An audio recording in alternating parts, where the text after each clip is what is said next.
Assalamualaikum warahmatullahi wabarakatuh. Saya Esti Triuni Rahayu, mahasiswi Universitas Peradaban Bumiayu, Fakultas Keguruan dan Ilmu Pendidikan, Program Studi Pendidikan Bahasa Indonesia.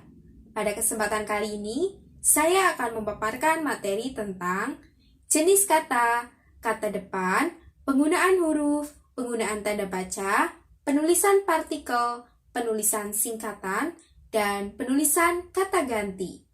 Jenis kata. Kata bisa diartikan sebagai elemen terkecil dalam bahasa yang bisa diucapkan atau dituliskan dan merupakan realisasi kesatuan perasaan dan tindakan yang dipakai dalam berbahasa.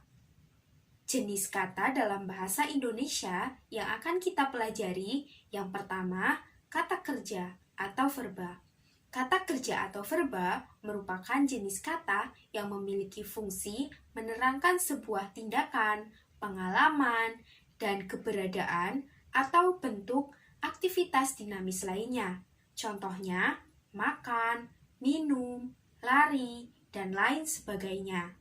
Jenis kata yang kedua yaitu kata benda atau nomina. Kata benda atau nomina merupakan jenis kata yang mengarah ke segala hal yang dapat dibendakan. Contohnya, tanah, binatang, batu, rumah, dan lain sebagainya. Jenis kata yang ketiga yaitu kata sifat atau adjektiva.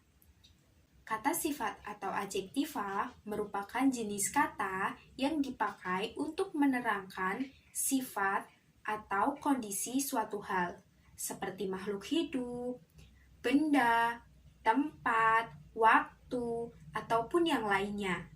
Contoh kata sifat atau adjektiva yaitu mobil itu lebih mahal dari yang lain. Ada kata keterangan atau adverbia. Kata keterangan atau adverbia adalah jenis kata yang menunjukkan keterangan mengenai kata lain seperti kata bilangan, kata sifat, kata kerja dalam suatu kalimat. Tetapi kata keterangan tidak dapat menerangkan kata benda atau kata ganti benda.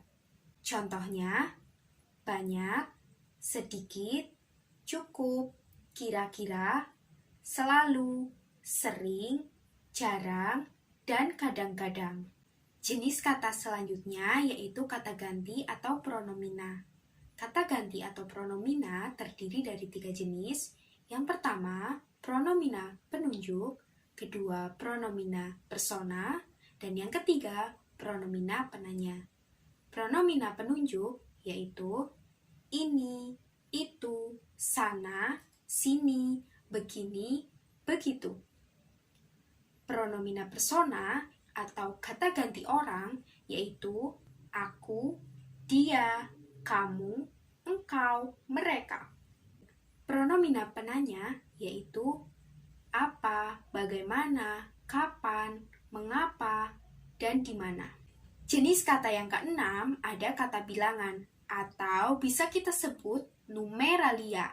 Kata bilangan atau numeralia adalah jenis kata yang digunakan untuk menghitung banyaknya manusia, hewan, benda, sebuah urutan, proses, atau peristiwa. Contohnya, sejuta, pertama, kedua, dan lain sebagainya. Jenis kata yang ketujuh yaitu kata hubung atau biasa kita sebut yaitu konjungsi. Kata hubung atau konjungsi yaitu jenis kata yang berfungsi menghubungkan dua kata atau dua kalimat. Teman-teman pasti sudah tidak asing lagi bukan dengan kata hubung atau konjungsi? Ya, konjungsi yaitu ada yang, dan, bahwa, karena, sehingga, oleh karena itu, bahkan, dan lain sebagainya. Jenis kata yang selanjutnya yaitu kata sandang atau bisa kita sebut juga dengan artikula. Kata sandang adalah kata tugas yang membatasi makna nomina. Jenis kata sandang yaitu ada 3. Yang pertama, artikula yang bersifat gelar. Yang kedua, artikula yang mengacu pada makna kelompok. Dan yang ketiga adalah artikula yang meminimalkan. Jenis kata yang kesembilan yaitu kata seru atau interjeksi. Kata seru atau interjeksi adalah kata tugas yang mengungkapkan rasa pembicara. Untuk memperkuat ungkapan rasa seperti kagum, sedih, heran, orang memakai kata tertentu di samping kalimat yang mengandung makna pokok tersebut. Contoh interjeksi ajakan yaitu ayo, mari. Selanjutnya, jenis kata yang ke-10 yaitu kata depan atau preposisi. Sesuai dengan namanya, kata depan atau preposisi berfungsi sebagai kata depan dari jenis kata lainnya, seperti kata benda, kata sifat, dan kata lainnya. Contohnya, akan, bagi, demi, dengan, kecuali, pada, oleh, untuk. Kata depan. Kata depan memiliki nama lain preposisi. Kata depan adalah posisi di depan sebelum kata benda, kata sifat, dan kata keterangan lainnya. Kata depan memiliki banyak sekali fungsi. Di antaranya, menyatakan tempat, menyatakan arah, asal, tujuan, perbandingan, sebab akibat, dan lain sebagainya. Jenis kata depan yang akan kita pelajari ada 4. Yang pertama, kata dasar. Jenis kata depan ini tidak memiliki awalan, imbuhan, atau sisipan. Ini adalah jenis kata depan tunggal yang memiliki bentuk murni tanpa adanya tambahan apapun. Bentuk kata dasar diantaranya di, ke, dari, pada, akan, untuk, sampai,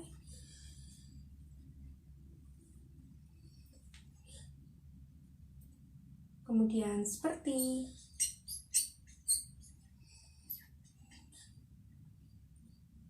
bagi. Selanjutnya, kata depan yang kedua ada preposisi gabungan. Jenis kata depan ini adalah kata depan tunggal yang diletakkan secara berurutan. Terdiri dari kepada, daripada,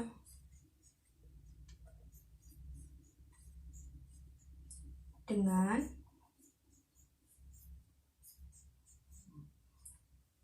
sejak,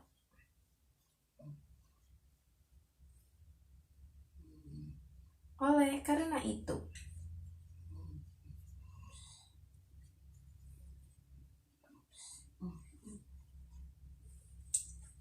Jenis kata depan yang ketiga ada kata depan korelasi. Terdiri dari 2 kata yang berpasangan dengan penempatan terpisah dari frasa lain. Jadi, dalam satu kalimat akan ada 2 kata depan yang terpisah. Adapun yang termasuk ke dalam jenis kata depan korelasi yaitu dari, sejak, hingga, sampai.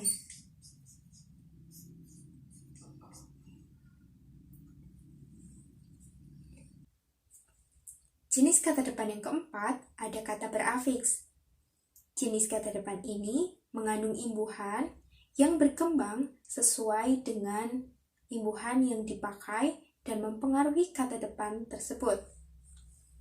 Yang termasuk dalam kata berafiks yaitu bagaikan,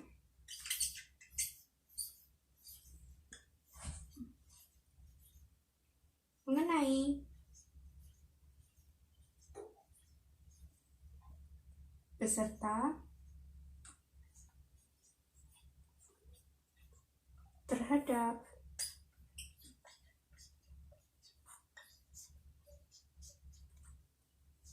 lalui. Dan menurun.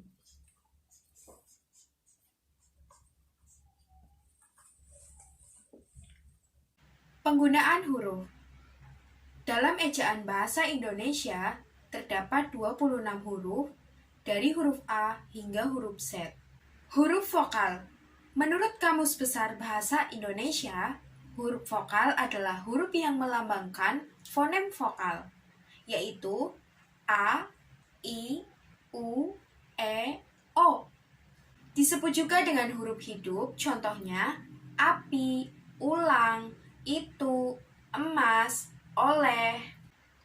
Selanjutnya ada huruf konsonan. Merujuk pedoman umum ejaan bahasa Indonesia, huruf konsonan diartikan sebagai huruf yang melambangkan konsonan dalam bahasa Indonesia.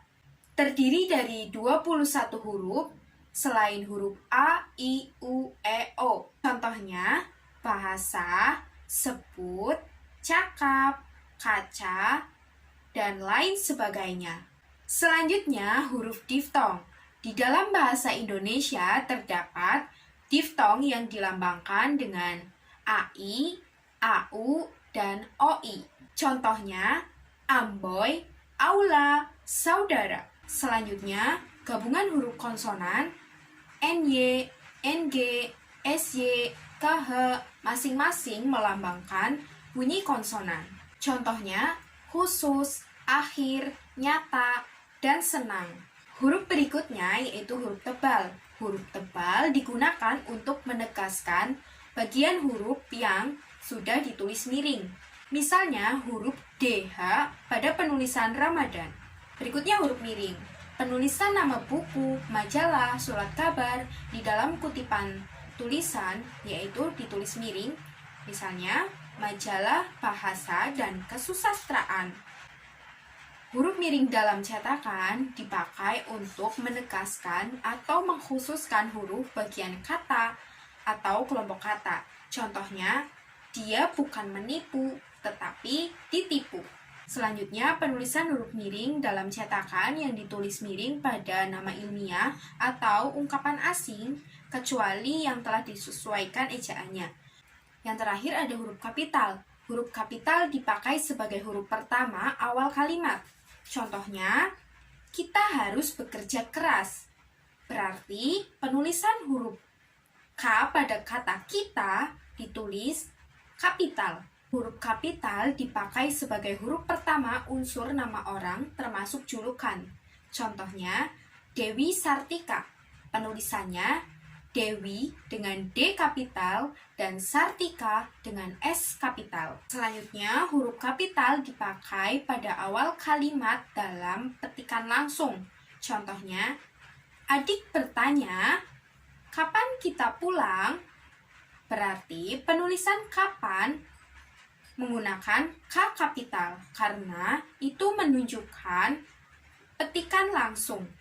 Selanjutnya, huruf kapital dipakai sebagai huruf pertama unsur singkatan, nama gelar, jabatan, atau sapaan. Contohnya, penulisan SH, berarti menggunakan huruf kapital. Selanjutnya, ada huruf kapital dipakai sebagai huruf pertama setiap nama agama, kitab, dan Tuhan. Contohnya, Allah. Penulisan Allah menggunakan A kapital dan penulisan Islam menggunakan I kapital. Huruf kapital dipakai sebagai huruf pertama nama tahun, bulan, hari, dan hari besar. Contohnya, bulan Agustus, bulan Maulid. Dengan penulisan Agustus menggunakan A kapital dan Maulid menggunakan M kapital. Selanjutnya, ada huruf kapital digunakan sebagai huruf pertama nama geografi. Contohnya, Bukit Barisan Jawa Barat. Dengan penulisan Bukit menggunakan B kapital, Barisan menggunakan B kapital, Jawa Barat menggunakan J kapital, dan Barat menggunakan B kapital. Penggunaan tanda baca. Tanda baca adalah simbol dalam bahasa Indonesia yang memiliki banyak bentuk dan fungsi. Fungsi tanda baca berkaitan dengan struktur, jeda, dan intonasi dari bacaan. Bentuk tanda baca yang pertama ada tanda titik. Tanda titik dipakai di akhir kalimat yang bukan pertanyaan atau seruan. Contohnya,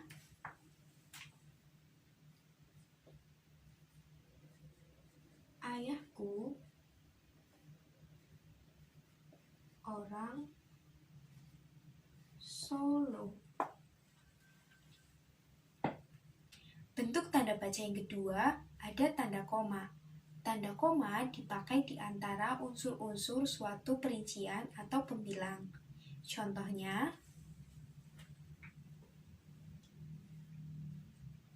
saya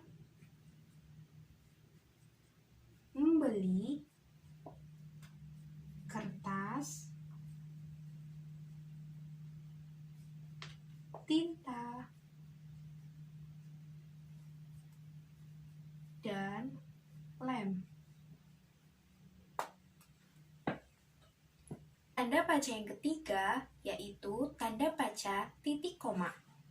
Tanda baca titik koma dapat dipakai untuk memisahkan bagian-bagian kalimat yang sejenis atau setara. Contohnya, malam makin larut,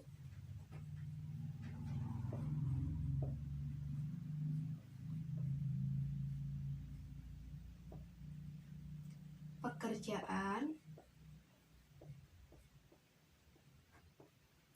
belum selesai.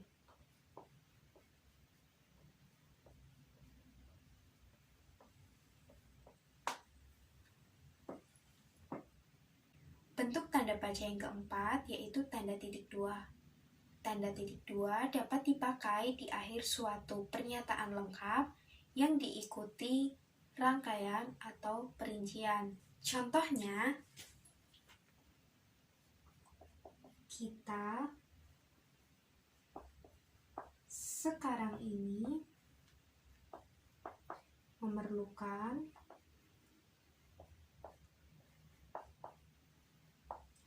perabotan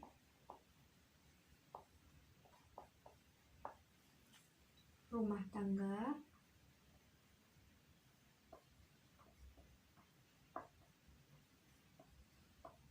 titik dua meja,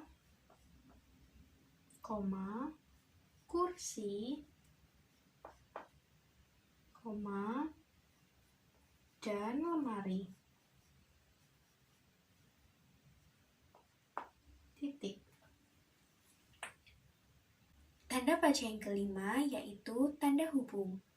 Tanda hubung menyambung suku-suku kata dasar yang terpisah oleh pergantian baris. Contohnya,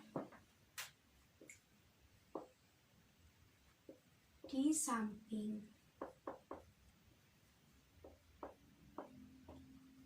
cara-cara baru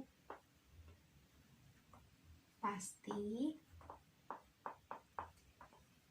ada cara lama. Titik. Tanda baca yang keenam yaitu tanda pisah. Tanda pisah membatasi penyisipan kata atau kalimat yang memberi penjelasan di luar bangun kalimat. Kemerdekaan bangsa itu tanda pisah, yakin akan tercapai, tanda pisah, diperjuangkan,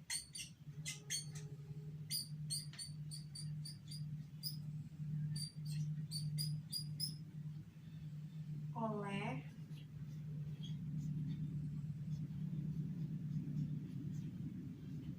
bangsa itu sendiri.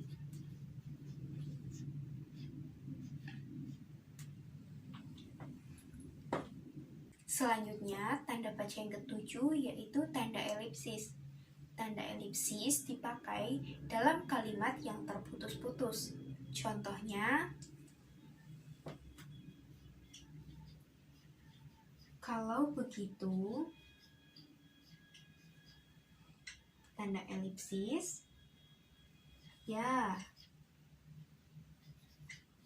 mari kita bergerak.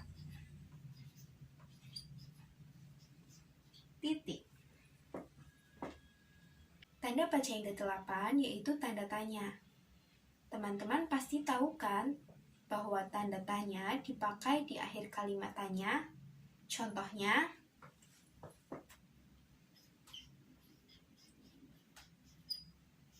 kapan kita berangkat? Tanda tanya. Tanda baca yang ke-9 yaitu tanda seru. Tanda seru dipakai sesudah ungkapan atau pernyataan yang berupa seruan atau perintah yang menggambarkan kesungguhan. Contohnya,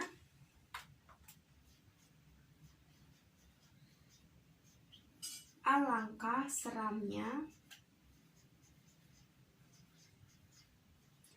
peristiwa itu.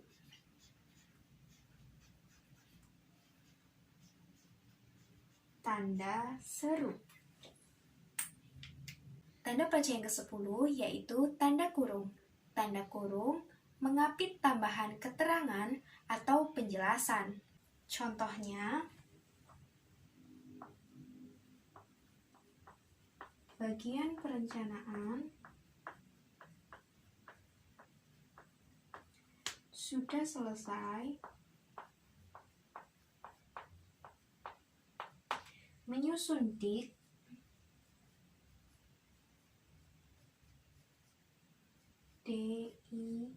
tanda kurung daftar isian kegiatan tutup kurung kantor itu. Titik. Tanda baca yang ke-11 yaitu tanda kurung siku. Tanda kurung siku mengapit huruf, kata, atau kelompok kata sebagai koreksi atau tambahan pada kalimat atau bagian kalimat yang ditulis orang lain. Tanda itu menyatakan bahwa kesalahan atau kekurangan memang terdapat di dalam naskah asli. Contohnya, Sang Sapurba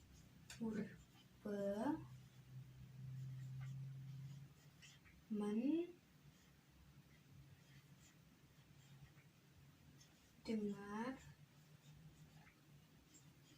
suara gerimis.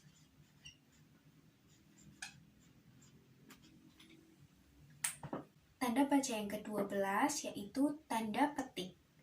Tanda petik mengapit petikan langsung yang berasal dari pembicaraan atau naskah atau bahkan tertulis. Contohnya, aku belum siap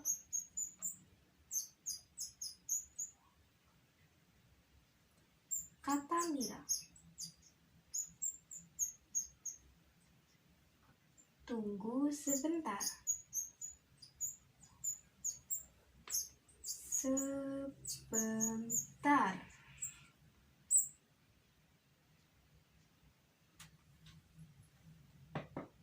Selanjutnya, tanda baca petik tunggal. Tanda baca petik tunggal mengapit petikan yang tersusun di dalam petikan lain. Contohnya, tanya Basri, kau dengar bunyi kring-kring tadi? Selanjutnya, bentuk tanda baca yang ke-14, tanda garis miring. Tanda garis miring dipakai di dalam nomor surat dan nomor pada alamat. Contohnya, nomor 7 garis miring PK garis miring 1973 Jalan Keramat titik. Tanda penyingkatan atau apostor yaitu menunjukkan penghilangan bagian tahun atau bagian kata. Contohnya 1 Januari, tanda penyingkatan 88. Di sini 88 adalah tahun 1988.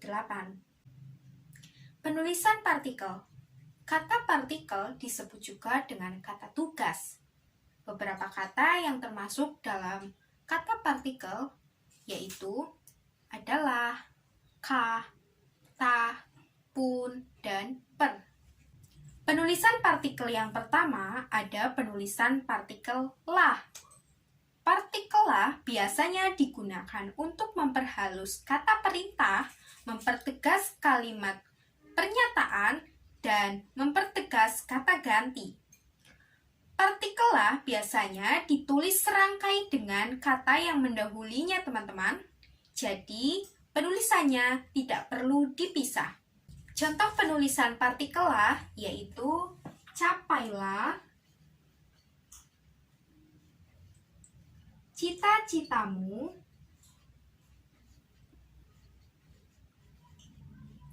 setinggi langit.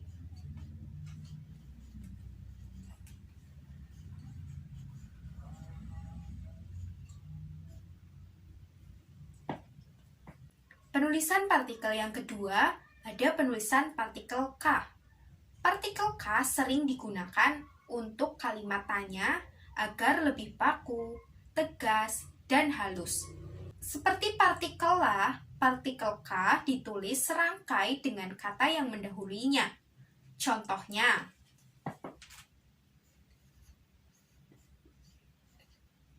bolehkah saya meminjam bukumu?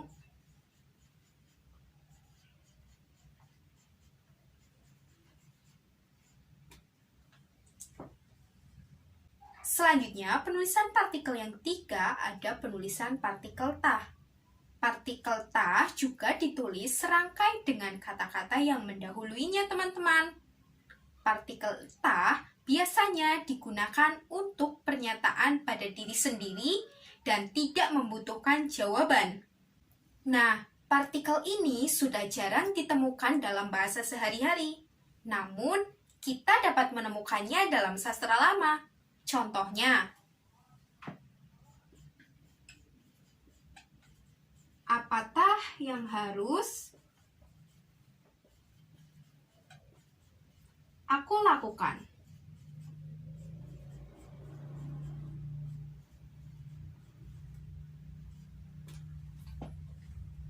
Penulisan partikel yang keempat ada penulisan partikel pun. Penulisan partikel pun biasanya digunakan untuk menegaskan makna kata yang dirinya menegaskan makna yang berlawanan atau menunjukkan sesuatu yang sedang dimulai.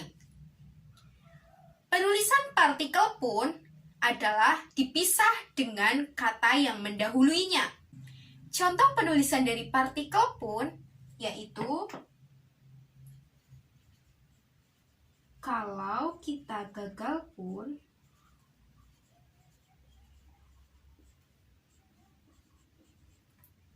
setidaknya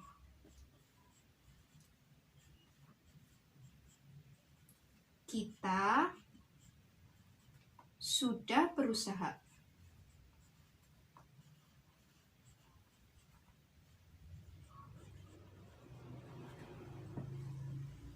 Contoh penulisan partikel pun yang ditulis secara serangkai yaitu meskipun cuaca panas,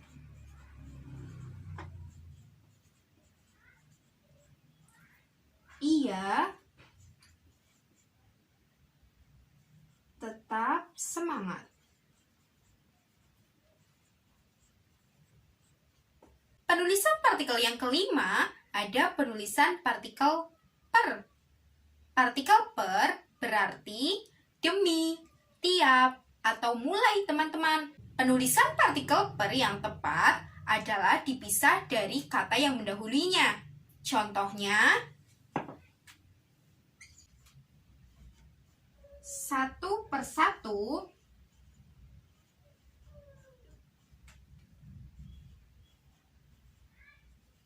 bunga di taman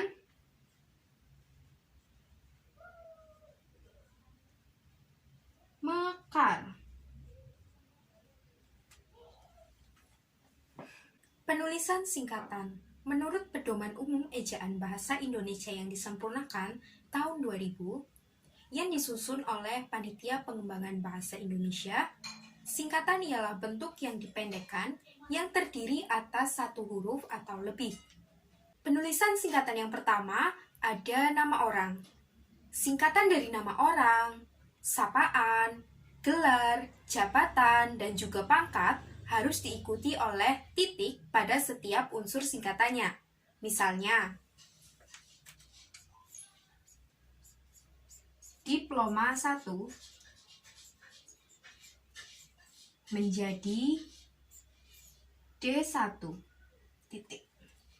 Contoh kedua ada sarjana humaniora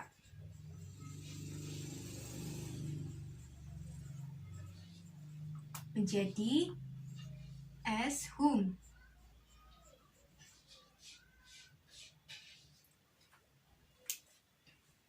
Penulisan singkatan yang kedua ada penulisan nama lembaga, badan, organisasi, dan dokumen resmi. Dilansir dari Pedoman Umum Ejaan Bahasa Indonesia Daring, singkatan ini terdiri dari huruf awal setiap kata nama lembaga pemerintahan, ketatanegaraan, lembaga pendidikan, dokumen resmi, yang ditulis dengan menggunakan huruf kapital tanpa menggunakan titik. Misalnya, KTP, kartu tanda penduduk,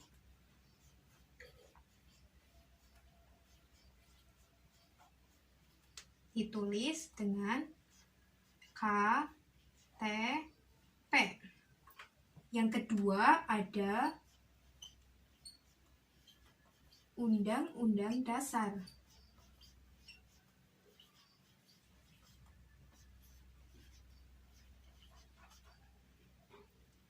Bentuk penulisan singkatannya menjadi UUD.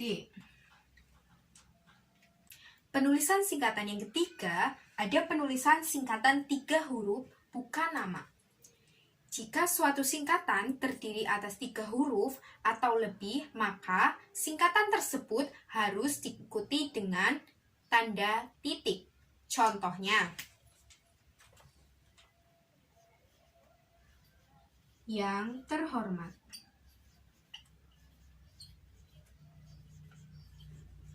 Menjadi YTH.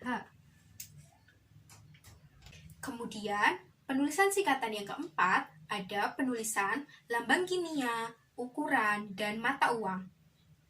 Singkatan dari lambang kimia, ukuran, satuan, takaran, timbangan, dan juga mata uang tidak diikuti tanda titik.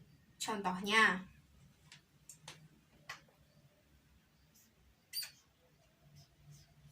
kilogram menjadi kg. Contoh yang kedua ada rupiah. Rupiah menjadi Rp. Penulisan kata ganti. Kata ganti digunakan untuk mengacu kata benda yang digunakan dalam bahasa tulis maupun bahasa lisan. Agar suatu kalimat yang disusun dan disampaikan bisa disampaikan lebih efektif, tidak bertele-tele. Jenis kata ganti yang akan kita pelajari ada 6, yaitu kata ganti orang, kata ganti penanya, kata ganti pemilik, kata ganti penghubung, kata ganti tak tentu, dan kata ganti penunjuk. Kata ganti yang pertama yaitu kata ganti orang atau pronomina persona. Pronomina persona dibagi menjadi 6, yaitu yang pertama kata ganti orang pertama tunggal menggunakan kata saya dan aku. Orang pertama jamak menggunakan kita dan kami. Selanjutnya, kata ganti orang kedua tunggal menggunakan kata kau, kamu, Anda. Kata ganti orang kedua jamak menggunakan kata kalian. Kata ganti orang ketiga tunggal menggunakan kata beliau dan dia. Kemudian yang terakhir, kata ganti orang ketiga jamak menggunakan kata mereka.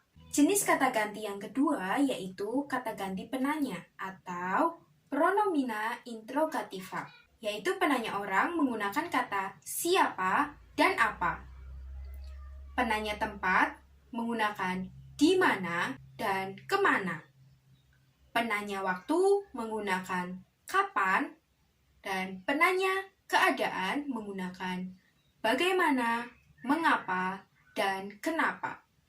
Contoh kalimat kata ganti penanya yaitu siapa yang kamu datangi siang itu.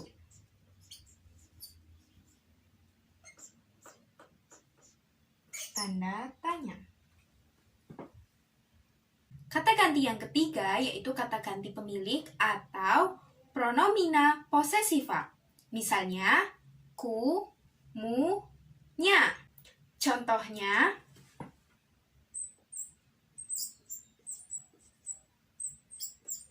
pesanku hanya kamu baca.